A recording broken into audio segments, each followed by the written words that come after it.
हमारे देश में एक भयंकर माफिया चला। अच्छा, ध्रुव राठी की इस वीडियो का ये क्लिप देखकर मुझे ऐसा लग रहा था कि ध्रुव राठी फेमिनिज्म के बारे में बात कर रहा हो, एक एक वर्ड मैच कर रहा था, सेम टू सेम। पहले वीडियो देखो। हमारे देश में एक भयंकर माफिया चलाया जा रहा है व्हाट्सएप और मीडिया के जरिए, जिसका सेम चीज आपको फेमिनिज्म की मिलेगी। सोशल मीडिया पे हजारों ग्रुप्स, हजारों पेज बने हुए हैं फेमिनिज्म के नाम से, सोल सिस्टर के नाम पे। नाम अच्छे अच्छे, लेकिन काम क्या होते हैं मैं आपको बताता हूँ। एक मकसद है, सभी हिंदुओं को ब्रेन वॉश करना और तानाशाह के हाथों कठपुतली बना देना। इन ग्रुप्स में भोले भाले अच्छे लोग जो मतलब कि अच्छाई करने के लिए किसी भी हद तक जा सकते हैं, उनको ट्रैप किया जाता है, उनको ब्रेन वॉश करके कंपनीज के फायदे के लिए इस्तेमाल किया जाता है। मैंने पिछले वीडियो में समझाया था दोस्तों कि कैसे किसी भी देश का कोई भी डिक्टेटर हो, वो हमेशा देश की मेजॉरिटी कम्युनिटी को अपना टारगेट बनाता है। एक बार अगर इन ग्रुप्स में अगर आप चले गए तो बस उनकी आप कठपुतली बन के रह जाओगे, सेम टू सेम। हमें ब्रेन वॉश करने के लिए जो व्हाट्सएप पर माफिया चल रहा है वो 4 डिपार्टमेंट्स पर काम करता है। पहला डिपार्टमेंट जो सेम टू सेम डिपार्टमेंट जो आपके अंदर गर्व और अहंकार भरता है। पहला डिपार्टमेंट औरत को यह बताता है कि तुम बहुत कुछ करती हो, तुम्हें चूल्हे के ऊपर बिठाया जाता है, चूल्हे के ऊपर बर्तन नहीं रखा जाता, तुम्हें बिठाया जाता है। दुनिया की सबसे प्यारी चीज अपने बच्चों के साथ रहने को गुलामी बताया जाता है। बॉस के सामने जी sir, sorry sir, okay sir, ठीक है सर, इसको आजादी दिखाया जाता है। दुनिया की सबसे प्यारी चीज अपने बच्चों के साथ रहने को बुरा दिखाया जाता है और मुश्किल दिखाया जाता है। और बॉस को जी सर, जी सर, जी सर, ओके सर, ठीक है सर, सॉरी सर और बगैर गलती के गालियां खाने को आसान कहा जाता है। Specially so called upper caste हिंदुओं को एक गर्व दिया जाता है। और इनमें सबसे अपर कास्ट उन फेमिनिस्टों को रखा जाता है जो बॉस का रगड़ रगड़ के साफ करती हैं। चाहे वो फेमिनिस्ट सारी जिंदगी अपाहिज की तरह रही हो और जैसे ही उसके पास पैसे आए उसने अपने हस्बैंड, बच्चे बच्चे सब छोड़ दिए हो, उसको अपर कास्ट रखा जाता है।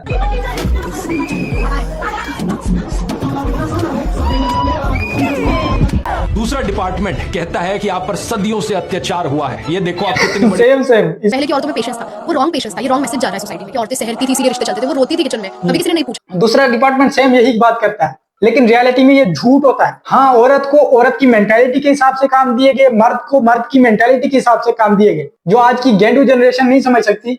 विक्टिम कार्ड तो इनकी रग रग में बसता है। फेमिनिज्म ग्रुप्स में 99% झूठी स्टोरियां चलती हैं। और बार दफा उन लड़कियों को आप पकड़े ना, जैसे सोल बिचे, सोल सिस्टर पे एक दफा हमने पकड़ लिया था, हमने कहा बताओ कब बोला है? नहीं नहीं, वो सब लड़कियां बोल रही थी ना, तो मैंने सोचा मैं भी बोल देती हूँ, प्लीज प्लीज आप मेरे बारे में ना। अरे तो तुमने बोला क्यों है? नहीं नहीं, वो ऐसी सब बोल रही थी, तो मैंने कहा हाँ हाँ वो ऐसे ही होगा।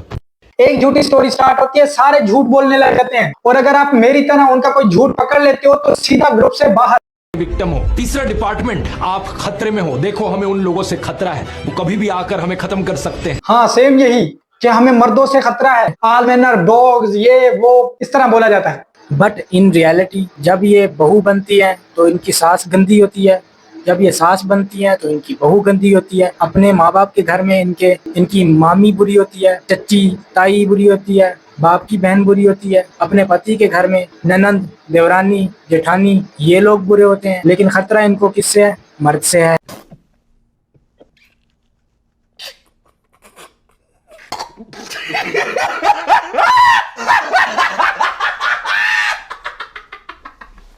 और चौथा डिपार्टमेंट जो नरेंद्र मोदी को मसीहा बनाता है।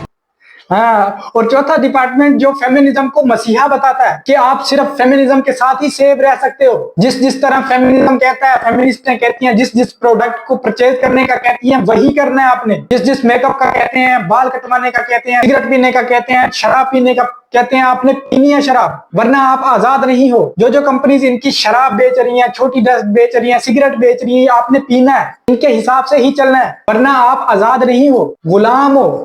माँ खराब हो जाएगा, मैं माँ अम्मा बहन पे आ जाऊंगा, मैं इनकी अम्मा बहन पे आ जाऊंगा।